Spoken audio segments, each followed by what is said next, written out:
Hello दोस्तों, मेरे YouTube channel पे आपका स्वागत है। आज हम नन्ही परी और राजकुमारी पे ये स्टोरी लेकर आए हैं जो काफ़ी इंटरेस्टिंग है। तो इस स्टोरी को हम पढ़कर आपको सुनाते हैं। किसी ज़माने में विक्रमगढ़ नाम का एक राज्य हुआ करता था। उस राज्य के राजा की दो रानियां थीं। बड़ी रानी का रूप सामान्य था, लेकिन छोटी रानी का काफ़ी सुंदर थी। इस वजह से राजा छोटी रानी को अधिक प्रेम करता था और वह छोटी रानी की हर बात भी माना करता था। एक दिन छोटी रानी ने राजा से बड़ी रानी की शिकायत कर दी। राजा बड़ी रानी से नाराज हो गए, जिससे दुखी होकर बड़ी रानी महल छोड़कर जंगल की तरफ जाने लगी। रास्ते में एक नदी पड़ी, जिसके किनारे पर एक अनार का पेड़ था। बड़ी रानी उसी पेड़ के नीचे बैठ गई और रोने लगी। उसकी रोने की आवाज़ सुनकर वहां पर एक नन्ही परी आई।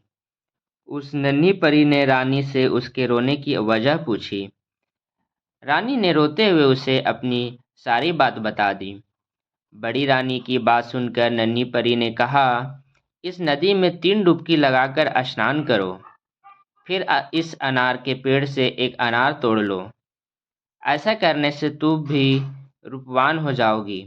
लेकिन मैंने जितना बताया है सिर्फ उतना ही करना, ना इससे ज़्यादा करना और ना ही कम करना। ऐसा कहकर नन्ही परी वहां से गायब हो गई। इसके बाद बड़ी रानी ने परी की बात मानते हुए वैसा ही किया।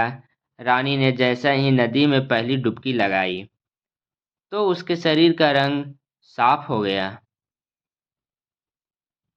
दूसरी डुबकी लगाने पर रानी का शरीर सुंदर कपड़े और जेवर से सज गया।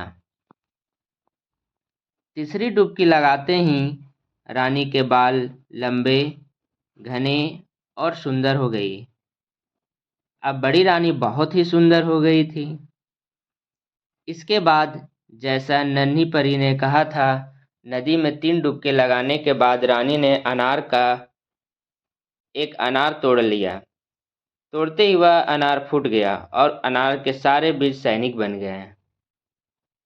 उन सैनिकों ने रानी के लिए एक पालकी तैयार की, जिसमें बड़ी रानी को बैठाकर वो वापस राज्य में लेकर आ गए। राजमहल पहुंचकर जब बड़ी रानी राजा से मिली, तो उसने नन्ही परी वाली सारी घटना राजा को बता दी। अब राजा को अपनी हरकत पर पछतावा होने लगा और उन्होंने इस बार छोटी रानी को महल से बाहर निकाल दिया।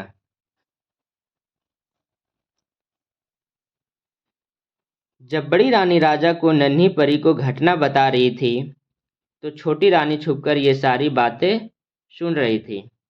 इसी वजह से महल से बाहर निकलने पर वह सीधे नदी के किनारे गई और उसी अनार के पेड़ के नीचे बैठकर रोने लगी। छोटी रानी के रोने की आवाज़ सुनकर नन्ही परी वहां प्रकट हो गई और उसने रानी से उसके रोने की वजह पूछी। छोटी रानी ने झूठ बोलते हुए नन्ही परी को बताया कि बड़ी रानी के कहने पर राजा ने उसे महल से बाहर निकाल दिया है। यह सुनकर नन्ही परी ने छोटी रानी से भी कहा कि पहले इस नदी में 3 बार डुबकी लगाओ, फिर इसी अनार के पेड़ से एक अनार तोड़ लो, लेकिन ना इससे ज़्यादा करना और ना इससे कम करना। ऐसा कहकर नन्ही परी वहां से फिर गायब हो गई। नन्ही परी की बात सुनकर छोटी रानी बहुत खुश हुई। वह नदी में गई और जैसी ही पहली डुबकी लगाई, उसका शरीर पहले से भी ज़्यादा निखर गया। दूसरी डुबकी लगाते ही उसका शरीर भी सुंदर कपड़े और जेवर से सज गया। तीसरी डुबकी लगाने पर छोटी रानी की बाल और काले, घने, लंबे और सुंदर हो गए हैं।